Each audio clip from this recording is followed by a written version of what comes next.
Next ഹാക്കിൽ ഇവര് എന്താ പറയുക വെച്ചിട്ടുണ്ടെങ്കിൽ നമ്മുടെ ഒരു കപ്പൊക്കെ വീണ് പൊട്ടിയിട്ടുണ്ടെങ്കിൽ അതിന്റെ ഇപ്പൊ പിടി പൊട്ടി പോയി വെച്ചിട്ടുണ്ടെങ്കിൽ ഒരു പിടി വെച്ച് കൊടുക്കാന്ന് പറയുന്നത് 3D പെൻ വെച്ചിട്ട്. അപ്പൊ നമ്മൾ കപ്പ് പൊട്ടിച്ചിട്ടൊക്കെ 3D പെൻ വെച്ച് ഒട്ടിച്ചിട്ടുണ്ട്, അതൊന്നും ആരും മറന്നു പോകരുത്. അപ്പൊ ഇവിടെ നമ്മൾ ആ പിടിയാണ് വെച്ച് കൊടുക്കാൻ പോകുന്നത്. അപ്പൊ 3D പെൻ വെച്ചിട്ട് ഈ പിടി വെച്ച് എങ്ങനെ സക്സസ്ഫുൾ ആവും നോക്കട്ടോ, നമുക്കൊന്ന് ടെസ്റ്റ് ചെയ്തിട്ട് വരാം.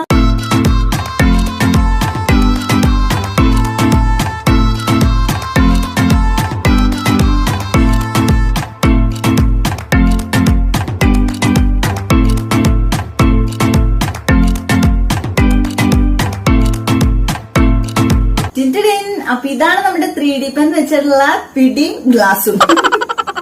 അപ്പൊ നമ്മള് 3D പെൻ വെച്ചിട്ട് വളരെ കഷ്ടപ്പെട്ടിട്ടാണ് ഇവിടം തൊട്ട് ഇവിടം വരെ ജോയിൻ ചെയ്യാൻ ഞാൻ പെട്ട പാടി എനിക്ക് മാത്രമേ അറിയുള്ളൂ. വളരെ കഷ്ടപ്പെട്ട് നമ്മൾ ഇവിടെ തൊട്ട് ഇവിടം വരെ ജോയിൻ ചെയ്യും. കാരണം ഇവിടെ വെച്ച് ആക്കി വരുമ്പോഴേക്കും ഇവിടത്തെ വിടും, അത് കഴിഞ്ഞ് ഇവിടെ ആക്കുമ്പോഴേക്കും ഇവിടത്തെ വിടും, അത് കഴിഞ്ഞ് ഇത് ആവാൻ വേണ്ടിയിട്ട് അങ്ങനെ വളരെ കഷ്ടപ്പാടാണ്.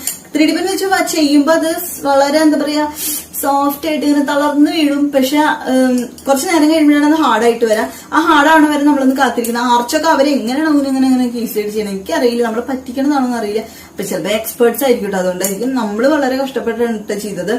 ചെയ്ത് കഴിഞ്ഞ് കുറച്ചേരം കഴിഞ്ഞ് നോക്കിയപ്പോണ്ട് ഗ്ലാസ് ഒരുത്തിലെടുക്കണം, പിടി ഒരുത്തിലെടുക്കണം. അപ്പൊ ഈ ഒരു ഹാക്ക് നമുക്ക് പിടി ഉണ്ടാക്കാം, പക്ഷെ ഗ്ലാസ് വെച്ച് പൊട്ടിക്കാൻ ബുദ്ധിമുട്ടായിരിക്കും. എന്റെ ഞാൻ പിടിയുള്ള ഒരു ഗ്ലാസ് പൊട്ടിക്കാൻ നോക്കി, പക്ഷെ മൊത്തം ഗ്ലാസ് ആയിട്ട് പൊട്ടിപ്പോയി. അത് കാരണം ഇനിയും ഒരു ഗ്ലാസ് പൊട്ടിക്കാനുള്ള ഒരു ധൈര്യം ഉണ്ടായില്ല. അതുകൊണ്ടാണ് നമ്മൾ പിടിയില്ലാത്തൊരു ഗ്ലാസ്സിന് പിടി വെക്കാൻ നോക്കിയത്. പക്ഷെ അതിന് പിടിയില്ലാത്തോണ്ടായിരിക്കും ചിലപ്പോൾ അത് പിടി വെക്കാൻ സമ്മതിക്കാത്തത്.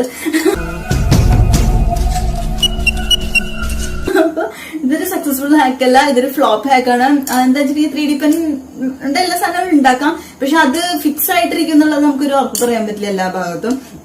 അപ്പൊ ആരും ഇത് ട്രൈ ചെയ്ത് നോക്കണ്ട. കാരണം നമ്മൾ ചിലപ്പോൾ പിടിയൊക്കെ വെച്ചിട്ട് ചായയൊക്കെ വെച്ചിട്ട് കുടിക്കണ വഴിക്കോ ഗ്ലാസ് നിറച്ച് വീഴാം. അതെ, തമാശയല്ല, കാര്യമായിട്ട് തന്നെ പറഞ്ഞതാ. അങ്ങനെ ഒരു അബദ്ധങ്ങൾ പറ്റണ്ട. അപ്പൊ ആരും ട്രൈ ചെയ്ത് നോക്കണ്ട. അപ്പൊ നമുക്ക് നെക്സ്റ്റ് ആങ്കിലും